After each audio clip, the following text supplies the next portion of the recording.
Well, a good Friday. Thank you for tuning in to the Gardener's Corner program. My name is Rob Hall, the Gardener's Corner program, a Friday feature here on WKRX 96.7 FM and Channel 10 that can be found on Channel 191 on Charter Communications. We're brought to you today on the Gardener's Corner program by Goings Auctioneering. They've got a big auction in Sims, North Carolina on tomorrow morning. We'll tell you more about that. Also brought to you by T.G. Brooks Company and South Boston Memorials. We're very appreciative of our sponsors, and we're also appreciative of our listeners and viewers. We are live in the studio today, so if you've got a gardening question, a landscaping question, or a general question pertaining to anything that's maybe in the landscape garden or something like that, if you're having trouble with maybe some types of bugs or things around your home, give us a call. Mr. Carl Cantalupi will do his best to give you an accurate answer, and we'll kind of put him to test, so to speak, and see if we can make any smoke come out of his ears. You remember on the Andy Griffin show, you know, that guy on there could make smoke come out of his ears, you know? I guess I didn't see that You one. don't remember that one? No, Okay, no, well, I'll tell you no. about it on the break and bring it back to memory to you. Okay. So without further ado, please make welcome a man that forgets very little, a man that is always ready to face any challenge that his job may bring him on a day-to-day basis, a man that has been known to travel to make presentations, a man that has shared his knowledge over the years, and he's going to do just that with us today. Please make welcome Mr. Carl Cantalupi Good morning. of the North Carolina Cooperative Extension Service, and a good morning to you, sir. Good morning, Rob.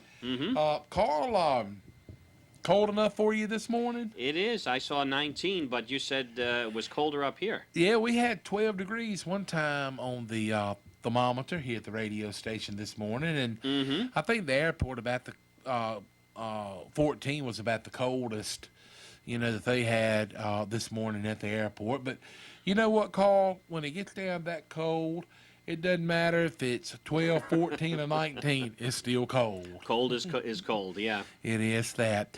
Anyway, on the Gardener's Corner program today, we're going to be talking about some of the things that you can maybe go ahead and start planting in your vegetable garden.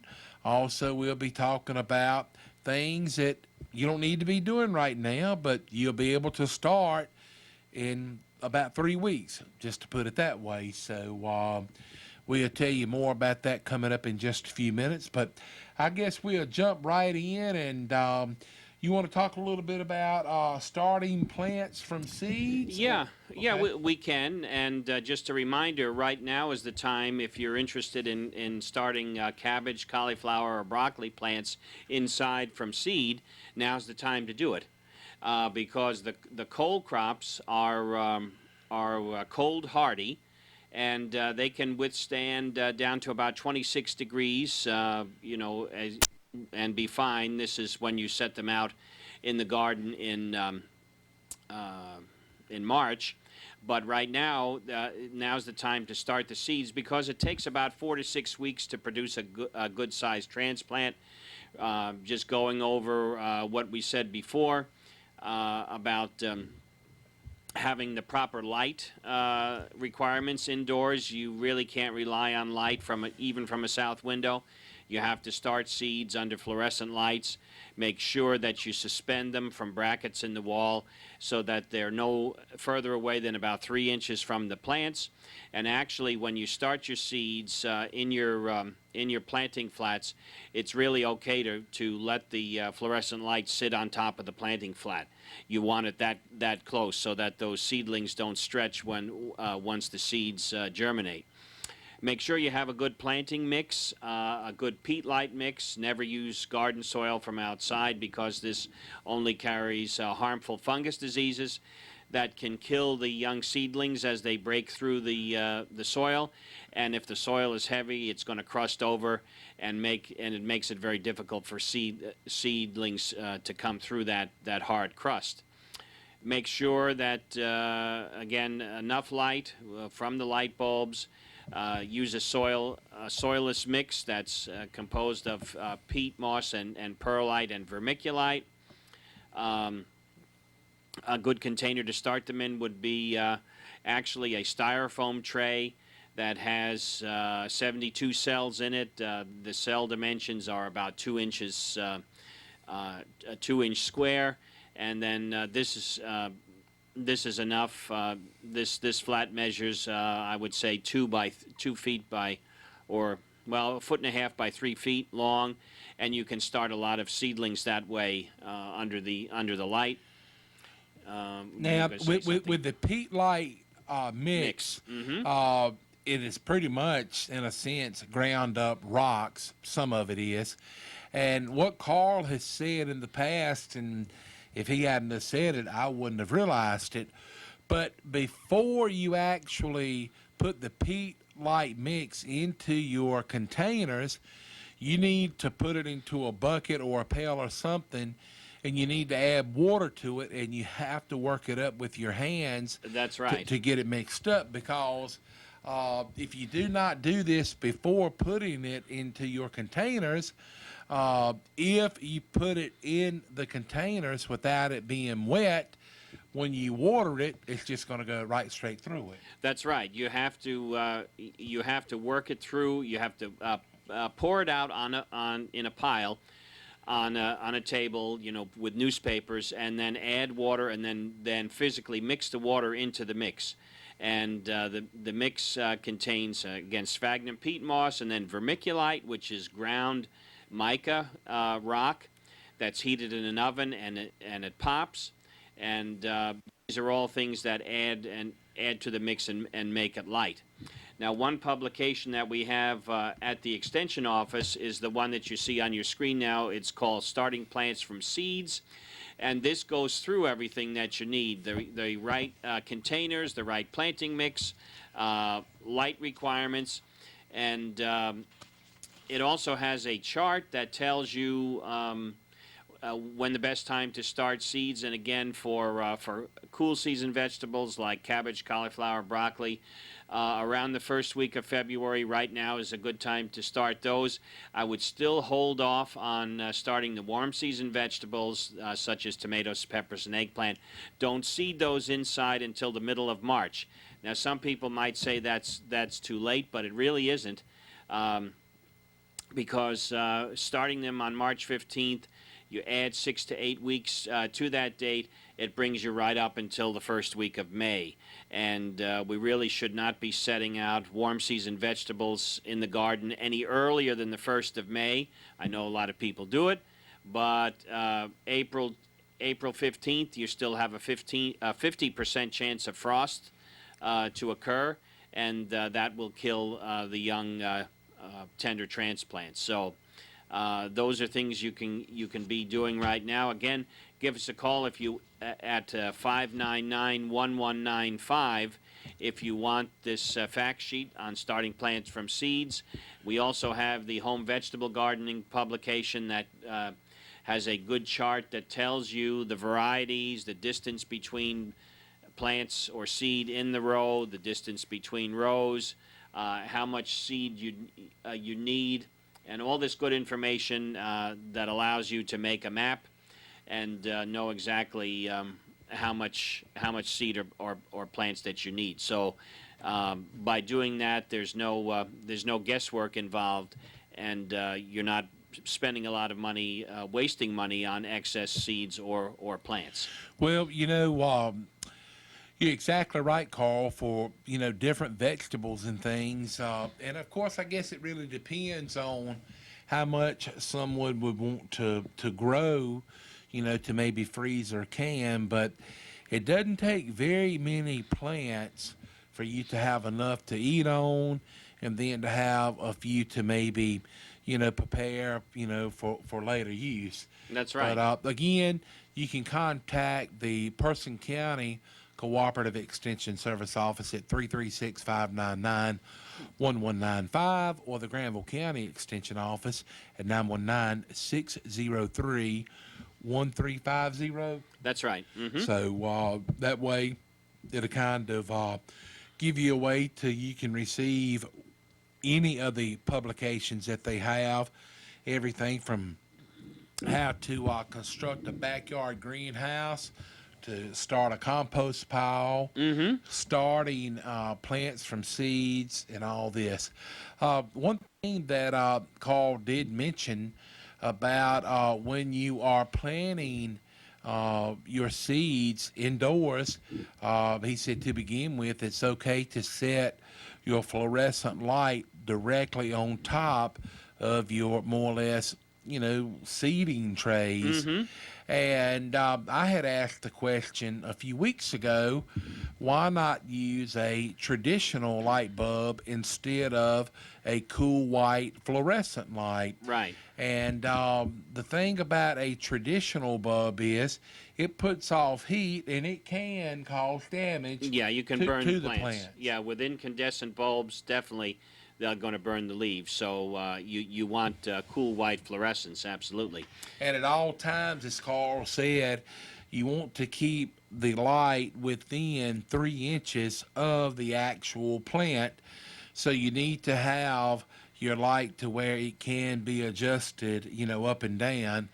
And the reason that you do not want to have the light very far away from your plants, because it will cause them to be spindly, long-legged plants. That's right. And they're just not as healthy as the plants with a good leg on them, more or less, so to speak. Yeah, the greatest amount of light intensity is right around the bulbs, on the fluorescent bulbs, and the more you pull the bulb away from the plant, the amount of light intensity drops off dramatically. So.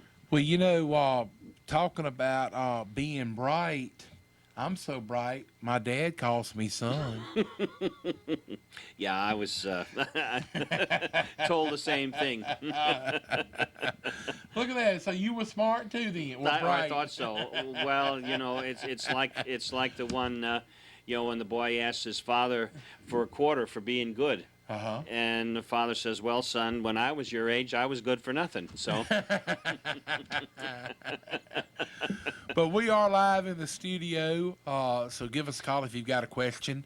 599-0266. That's 336-599-0266. Coming up in just a few minutes, we'll be sharing some information about some of our fine supporting sponsors. Goings Auctioneering, T.G. Brooks Company, and South Boston Memorials. Which direction are we headed in now, Mr. Cantaloupe? Well, I was just thinking probably a good thing to talk about this time of year is for people that have houseplants in their home, and they might have a few insects that they wonder what they actually have. We always get people calling and saying that they have these flies flying around their house, and at first they think they're fruit flies. Well, if they don't have any fresh fruit in the house, and it's doubtful that they are fruit flies. What they are fungus gnats, and fungus gnats love to feed on house plants. I'll show a picture of this in a minute, but the fungus gnat, the adult, is about a 1/8 to 1/10 of an inch, sooty black color, and it's a long-legged fly. And you can find them in organic soil or potting media, And especially if people, have house plants outside during the summertime, they get in the soil and then they bring them in the house. So, but the adult fly actually doesn't do the damage, but the female lays eggs, they hatch in 10 days, and then the larvae, or the worm, feeds on the roots. And after the larvae, 6 days after, the larvae is formed, and then after that, in 6 days, the adults emerge. And in a greenhouse, you can have several generations in 1 year. So the fungus gnat larvae, they feed on root hairs and feeder roots of plants, and they may actually tunnel into the base of cuttings. The larvae can also transmit soil fungus diseases, and we want to control them by allowing the soil to dry out between waterings. But if you do have an infestation, you can take the houseplants outside on a warm day, definitely above 40 degrees, and then you can drench, you can mix up some malathion according to label directions, and then drench the soil with that, and let the excess water run out, and then let it dry out real good, because malathion has a kind of a rotten egg type odor, so you want to be sure that you get rid of that before you bring it into the house. But this is what the larvae look like. Now these are a lot of them, and you can see that they're clustered together, and these are what actually feed on the houseplant roots. And so you don't see these because they're down in the soil, but if you pull up a plant and look, you'll find them. This is what the adult looks like, greatly enlarged, but this is the adult fungus gnat. So drenching with malathion, taking the plant outside is good for that. The other insect that we have frequently on houseplants are mealybugs. They're soft oval insects without wings. The males are tiny gnat-like insects with 2 wings and long tails of white wax. They're sucking insects, so they excrete honeydew, which is the sugary material that is expelled when the insect is feeding on the plant leaf, and they take up, they can't use all of the material, so they excrete an excess amount of the saliva and mixed with the plant juices, and it kind of dries to a clear, sticky-like substance. And this is what people see. All of a sudden, they might look at the plants and they see that it's, it's shiny, and if they touch a leaf, it's very sticky. So this is the honeydew that's secreted by the mealybugs. Aphids do the same thing. And then this honeydew is a good material for the sooty mold fungus to grow as well. And this actually can turn leaves black, and you can scrape off the sooty mold fungus with your fingernail. But those are mealybugs. Again, it's another insect that has probably gotten outside when the house plants were outdoors. Mealybugs can crawl, or they can blow in the wind to establish on other plants. Mealybugs a lot of times very difficult to control because the eggs, nymphs, and adults are covered in a waxy fluff. You can use horticultural oil, insecticidal soap, or orthene to kill them, and a lot of times you need a repeat application 2 or 3 times to kill all the different life cycle stages of the insects in order for you to free them up. Now, if you just have a small infestation, you can remove them by just taking a cotton swab or a Q-tip, dip it in rubbing alcohol or nail polish remover, and then just, wipe on the leaves with that. Wipe on the insect, pull the mealybug off, and that works well too. But this is what they look like. This is a female ladybug, and you can see it's kind of white and waxy. Here's a female along with a male on the bottom right, the adult. And so you can have, this is what I mean about different life cycle stages of the insect. You can have immatures, you can have adults, so a lot of times it's very difficult to control. Here you have one type of mealybug called a long-tailed mealybug, and you can see that's exactly what it is. Here's another shot of that as well. So those are common. Those are common house plants that are on house plants this time of year. If you've brought them in and you've had an infestation of them outside, so there's a few different ways that you can control these pesky insects, because if you don't do anything, eventually they will kill the plant in large numbers. For those of you all that are actually listening on the radio, and you hear Carl referring to different pictures that is on the TV screen, if you would like to, at your leisure, log on to RadioRoxborough.com to see past editions of the Gardeners Corner program. Carl has no telling how many different pictures of different things, and the visual aid would help you tremendously if you are ever faced with that challenge or that problem.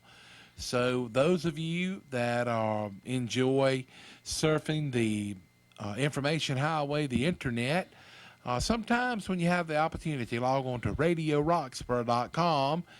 All kinds of different things on the website, but again, you can watch past editions of the Gardeners Corner program.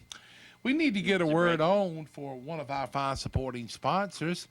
We'll take a trip down towards Sims, North Carolina.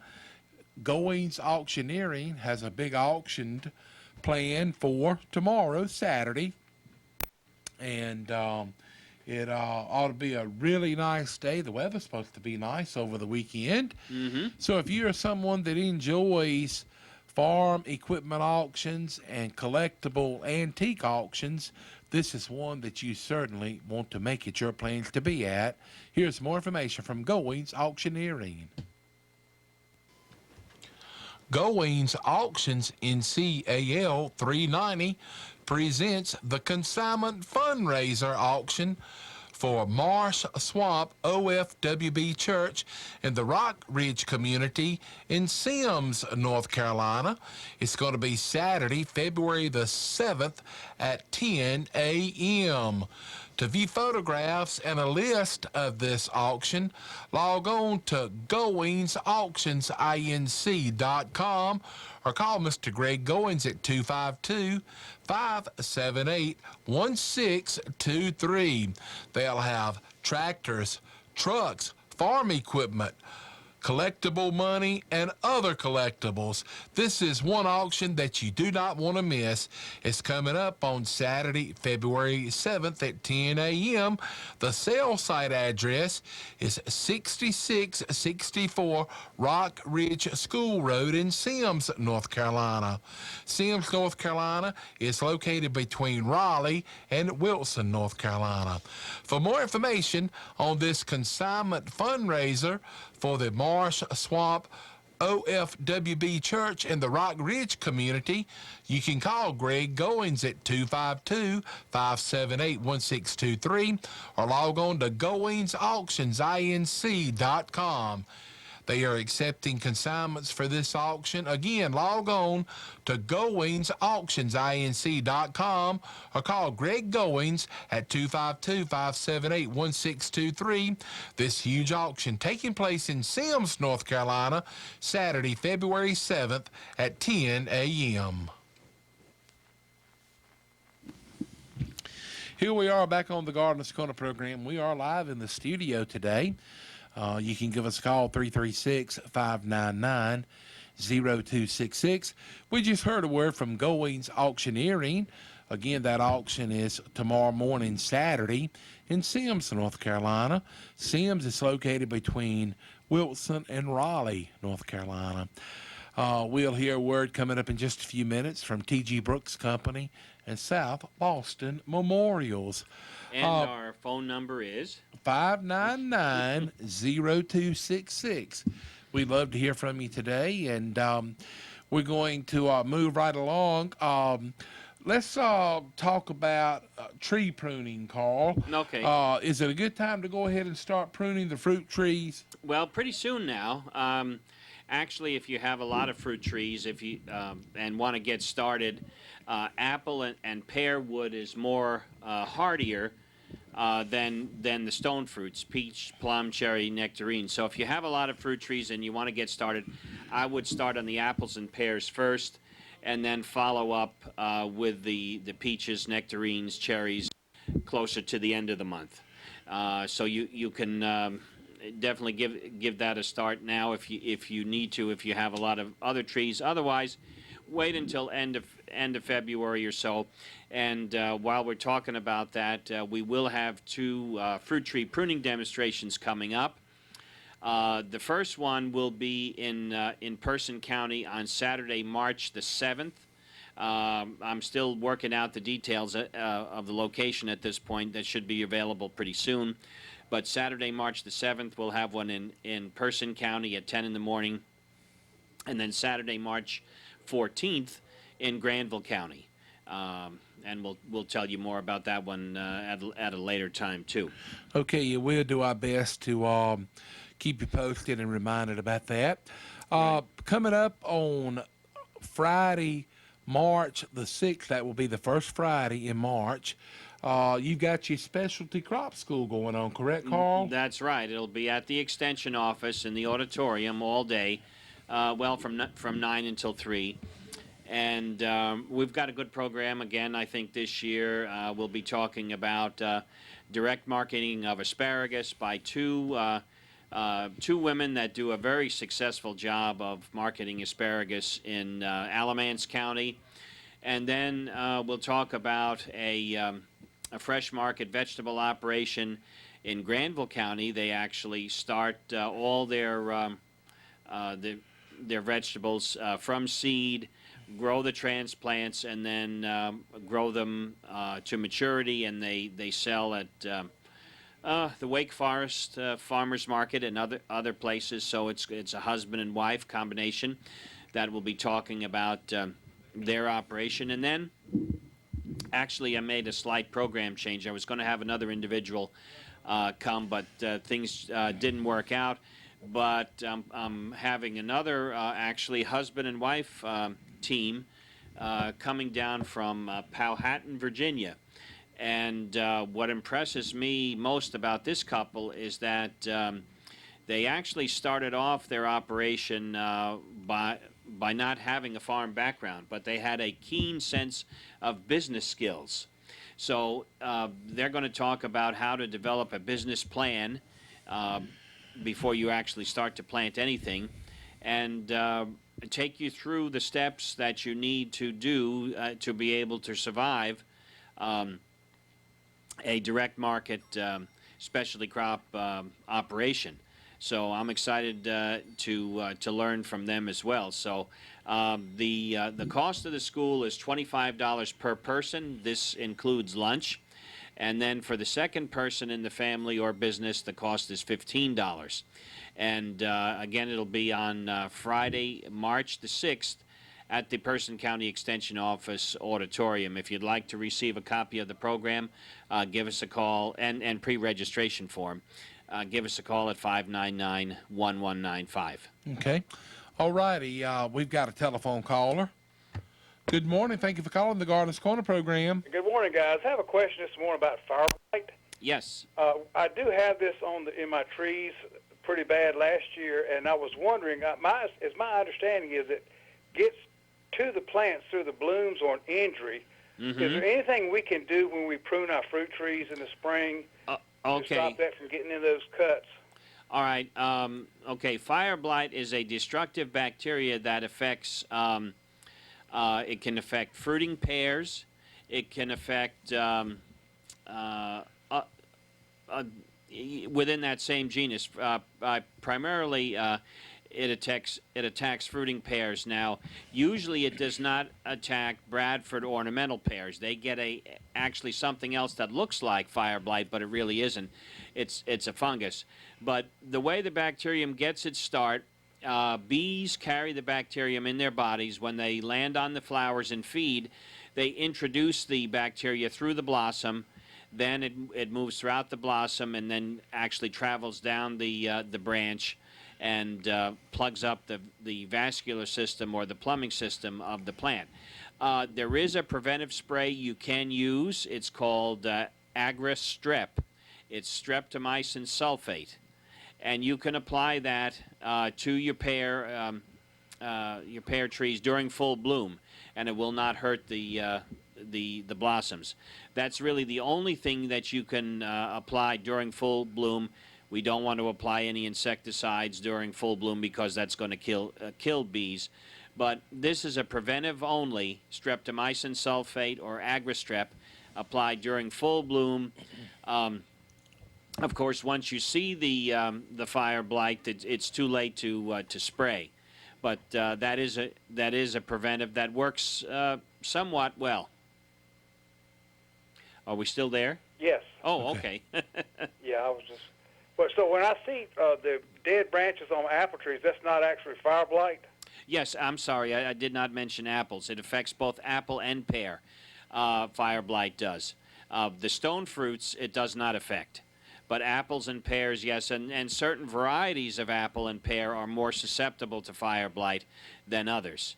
And it also depends on the season. If the bees are infected with the bacteria, and then we get a cool, wet spring, this is advantageous for the bacterium to spread at a faster rate. So you have to keep an eye on it. If you do find symptoms of fire blight in your trees, you can look at the tips of the branches. The leaves turn brown and they curl up, and then the brown leaves progress all the way down the branch into the center of the tree. The thing to do is to take your pruning shears and go about 12 inches below the point of infection and prune these diseased limbs out. One thing that helps is if you sterilize your pruning shears in a 10% solution of Clorox and water and dip that in that solution before you make each cut, so that you actually disinfect your shears so you're not transmitting the bacteria as you prune. Okay. Well, thank you very much, guys. All Hey, right. we appreciate it. That was a good question. Thank Thanks you for calling calling. in. Bye-bye. But Carl, now, again, what was the chemical that you were saying? It's streptomycin sulfate. It's marketed as Agri-Strep. And that would be applied when your pear and apple Apple. trees were in bloom. That's correct. Okay. Yep. And that's a preventative measure Yeah, only. only. That's right. Okay. Yep. All righty, moving along. What's the next thing you want to talk about, Carl?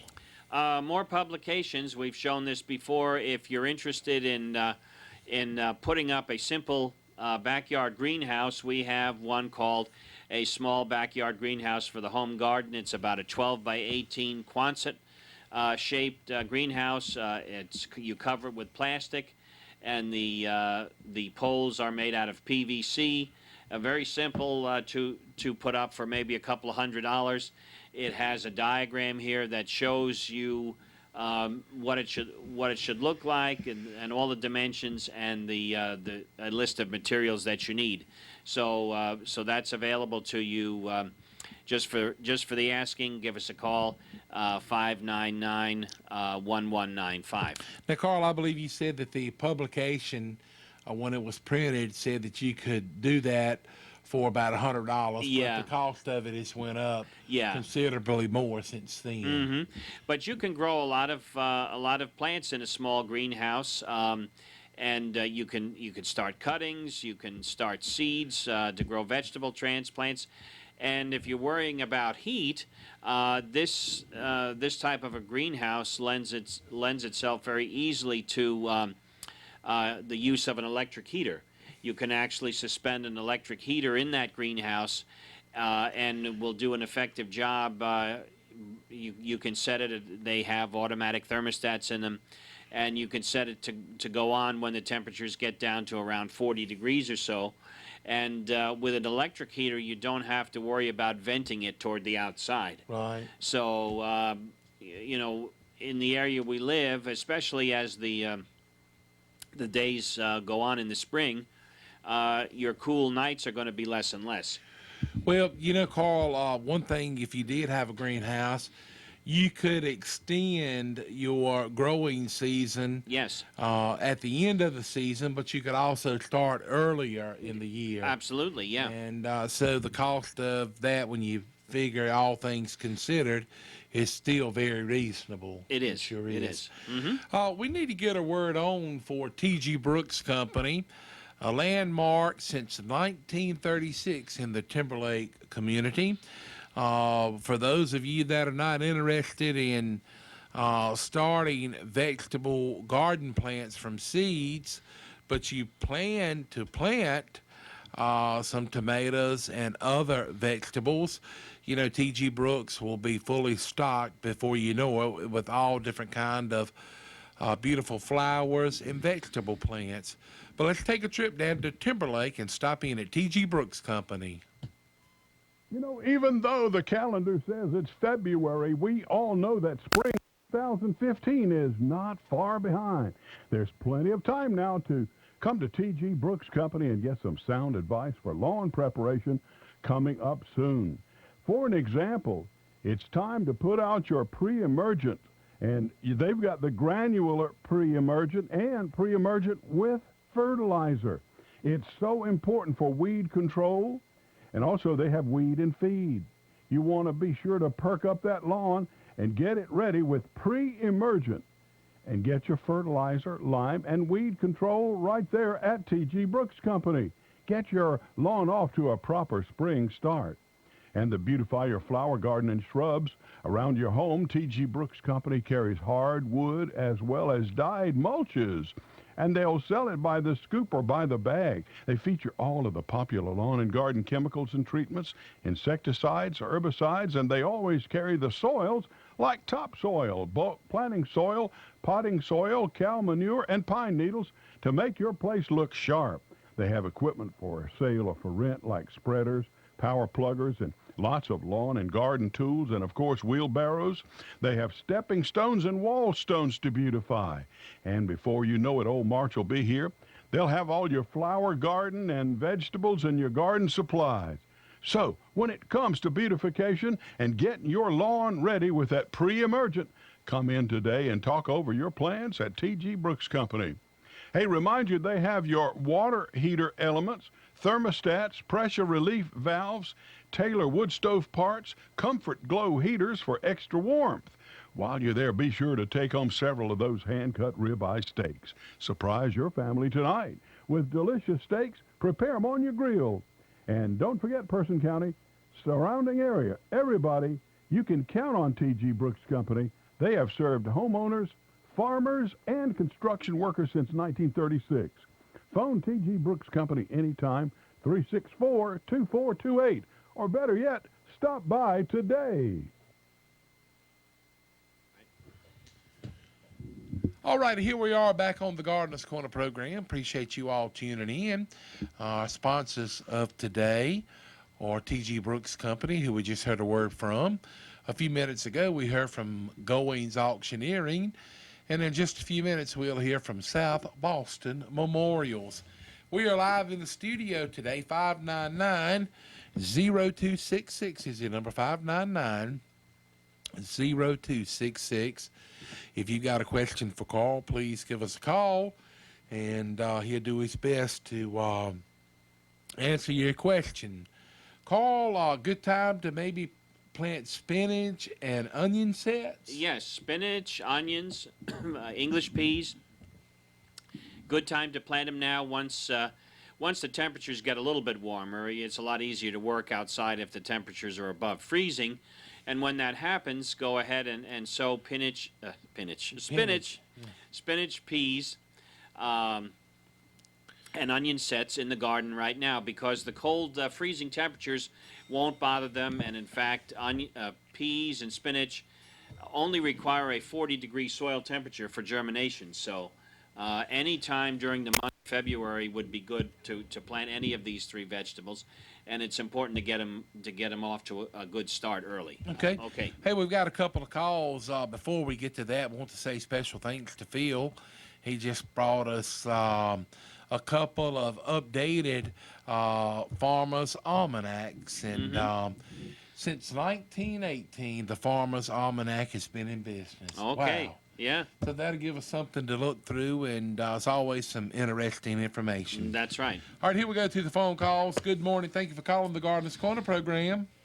Yes, I had a question about soybeans. I had been told that they were good for the soil, put nitrogen back in the soil like clover Right. and wheat does. Is that correct or incorrect? That's correct. That's correct. Yeah, soybeans are a legume. Okay. So That's what I needed to know. I'd heard they were good for the soil, and I'd also heard they were hard on the soil. no, they're legumes just like peas and beans are legumes as well. Okay, that's all I needed to know. Thanks for calling. Thank you. Appreciate Thank it. you. Bye-bye. Carl, real quickly, what is legumes? A legume is okay. It's from the leguminosa or leguminosa family, which includes peas and beans and soybeans. Legumes are a plant that is able to fix nitrogen through the air by means of its root system. So, if you look at the root system of a soybean or snap bean or lima bean, you pull up the roots and you see these white, bumpy-looking things on the roots, and some people think, oh no, I have nematodes. No, they're not nematodes.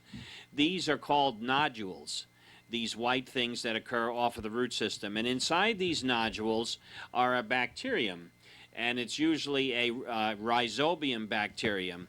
And so the bacteria works in these nodules, and it makes the plant fix its own nitrogen from the air. So it's a pretty remarkable thing.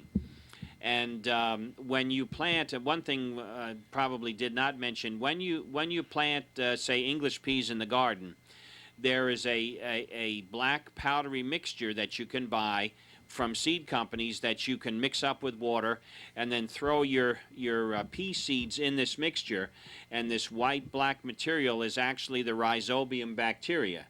And so it makes it a lot easier, for the plant to synthesize and make its own nitrogen if it has its source of bacteria right there. Okay. So that's kind of the story about the legume family and why it's good, and the nitrogen that the plant fixes from the air is made available to the plant and the surrounding soil too. Okay.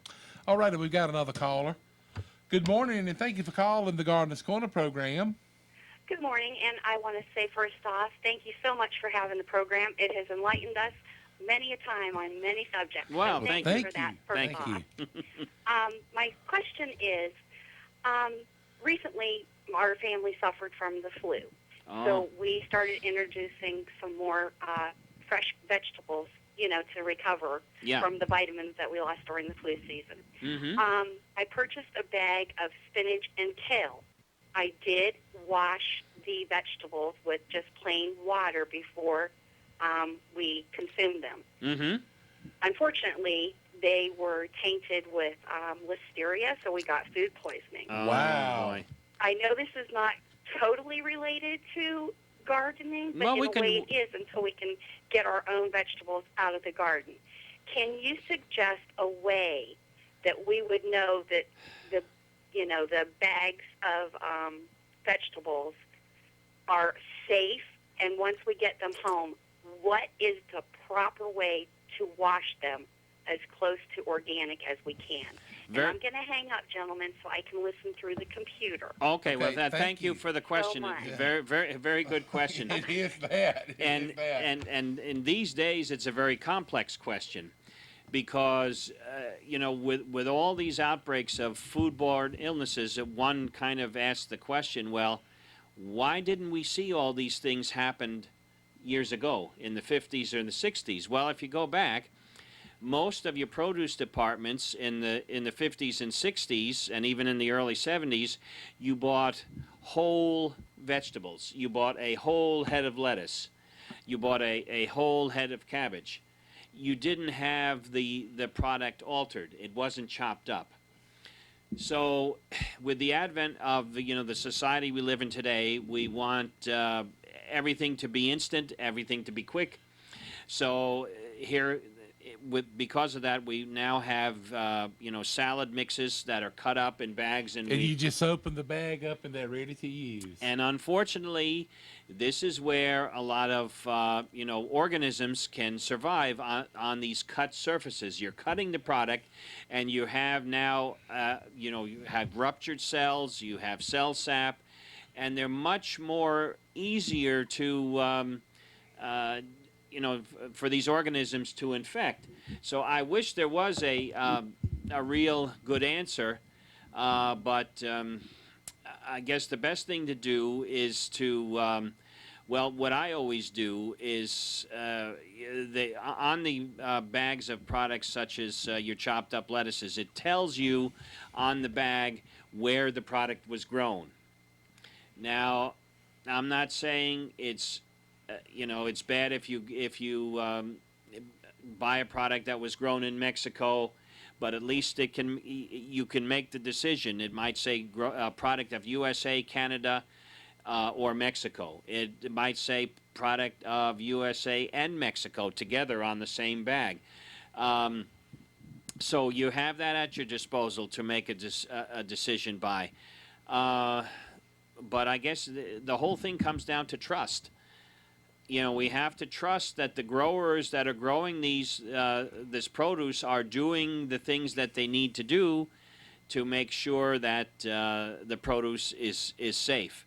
But once you're altering the product by cutting, you're inviting these pathogens to overtake it. Whereas previously, it wasn't an issue because the product was not chopped or altered in any way. So.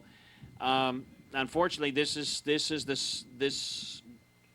is how we live today, and if you want to buy these instant, chopped up products, you're going to have to know that this is a possibility. I don't know how big the possibility is, but again, we rely on the growers to do the right things, and now there's all different kinds of regulations that they have to follow, especially growers that sell to chain stores. They require what is called GAP certification. GAP stands for Good Agricultural Practices, and they have to follow a bunch of regulations to ensure that their packing lines are clean, and if something happens, they can quickly identify where that problem has occurred. So I think growers are keeping in tune with the things that they need to do to be safe.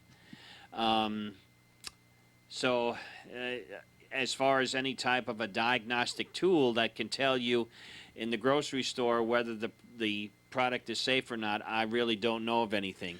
Hey, ma'am, I know Carl was probably not able to give you the direct answer that you were hoping to get, but maybe something, and I don't know if it would help or not, where a lot of times if you are rinsing your fruit and vegetables one time, take a little extra time and maybe triple rinse, Yeah, that's a good idea. For a little bit more satisfaction in your own mind. Yeah, good for mentioning that, Rob. Yeah, I didn't really.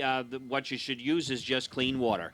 Don't use anything that has any soap or anything like that. Just use clean water, and triple rinse would definitely be a good thing. Okay, we need to get a word on for South Boston Memorials, our other sponsor of the day. We'll get a word on for them in just a minute, but we do appreciate you, tuning in to the Gardener's Corner program. And, Carl, that was a really good Very question. Good question, yeah. And, I know that, the North Carolina Cooperative Extension Service has always been one that was a really big supporter of food safety. Yes. And I know that when Jennifer does the home extension report or whatever, especially around the holidays and things, she talks about, food safety issues and things like that. But it's kind of like Carl said, and I was not aware, but me and my family, we love to buy the shredded lettuce. Mm-hmm. But as Carl said, whenever you're buying something